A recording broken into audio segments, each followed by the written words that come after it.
Well, today we're going to be looking at movement, and in particular Futurism. Futurism was an Italian art movement of the early 20th century, aimed to capture art and the dynamism and energy of the modern world. Where we're going to focus, though, is the movement of the body.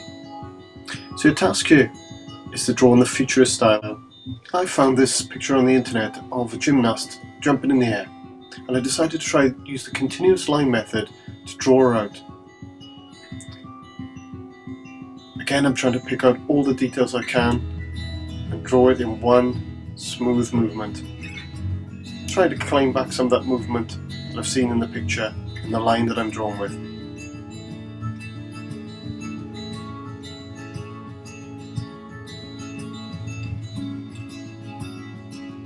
Notice I'm changing my pen colour now when I draw a different figure, but over the top of the image I've already drawn.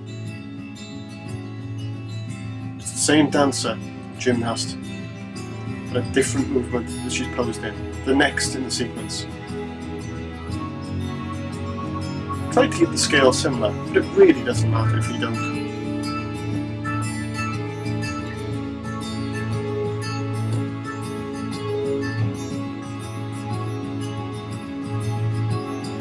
Remember, you're always looking as much as you draw.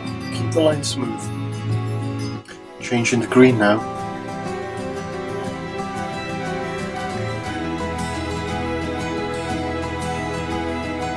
As you draw, just keep looking, drawing. It really doesn't matter if you make a mistake.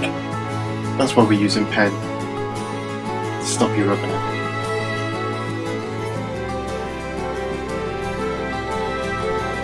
Each time you draw, you'll spot something new.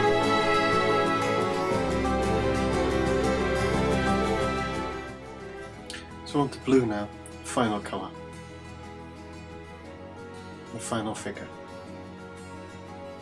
As I said, each time you do it, you'll spot something new to work on. Try and improve upon it. Add in detail, in joints and muscles.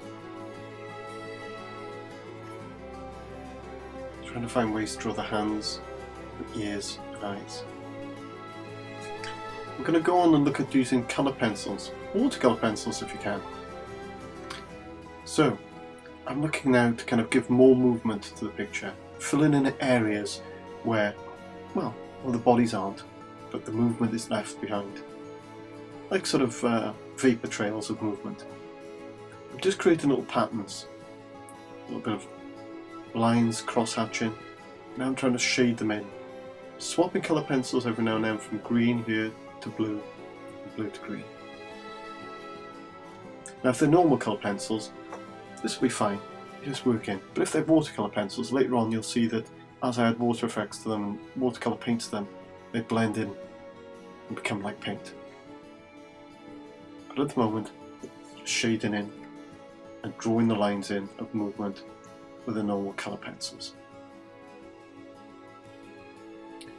Notice I'm echoing the colours here of the colours of the figure. So red and orange colours are sort of tracing around where I drew the figure with red.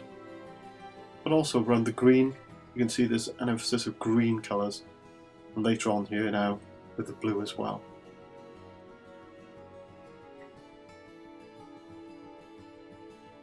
Notice I'm just shading in spaces as well. So I'm drawing the movement, the dynamic movement of these figures to cue in with the dynamic movement we saw in the Cubist paintings earlier.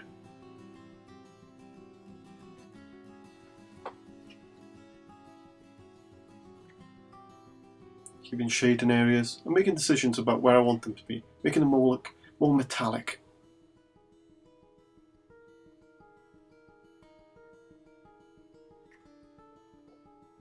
Okay, moving on to watercolours now. I show a selection of brushes, but I actually only use one doing this. Now, here's the key thing. When you're using the watercolours, the more paint you use, the darker it is. But what you can do is you can put a little bit of darkness on, and then by adding more water, blend it out. Add more water, blend out, and you create these lovely tones that you can see me doing now.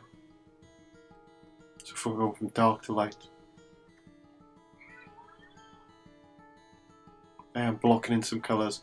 And here, because I've used watercolour colour pencils, they blend in and bleed together. And just emphasising a little bit of green underneath that leg. How you use the paint on watercolours is totally up to you on this. And how you use your pencils. You may want to use felt tip and see if you can make them bleed by adding water to the felt tips. Sharpie pens don't bleed very well because they're very strong colours, but a lot of felt tip pens will bleed and create a really nice effect as you draw paint over them. There are plenty of other things you can use too, like food colouring or coffee, and create lovely tonal effects with this. Sometimes you might just want to block the colour in full and strong and have no tonal effect, but other times you might want to give it that sort of futurist effect of go from dark to light tones.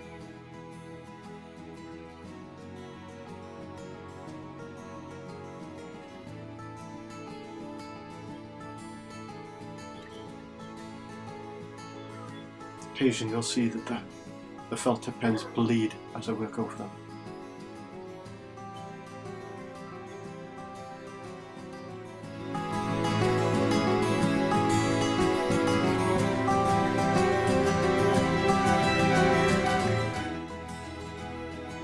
As you can see, I'm just blocking in more and more colours here and filling out the picture.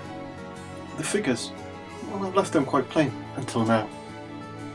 So let's add some tone. I'm just using a normal shaded pencil on my black figure here.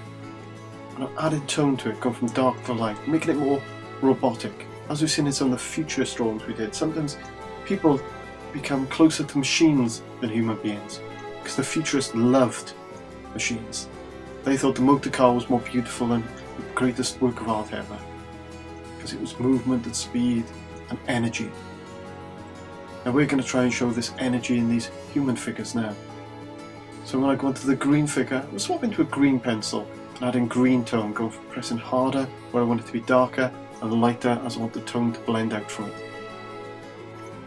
Notice where the colours overlap, I'm not colouring in.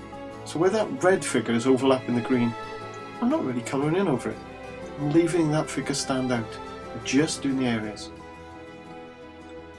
The red here, I'm blending in, shading in, so that the red figure stands out. But where the figures overlapped, quite often, just leaving them blank. That's not to confuse us any more than we are. It's on to the blue one last, create this really nice tone. You can decide how dark and light you want to make it. But I feel when you do add this tone, you make them look more metallic, more robotic.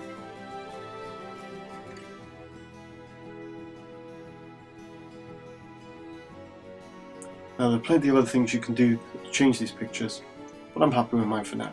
Good luck.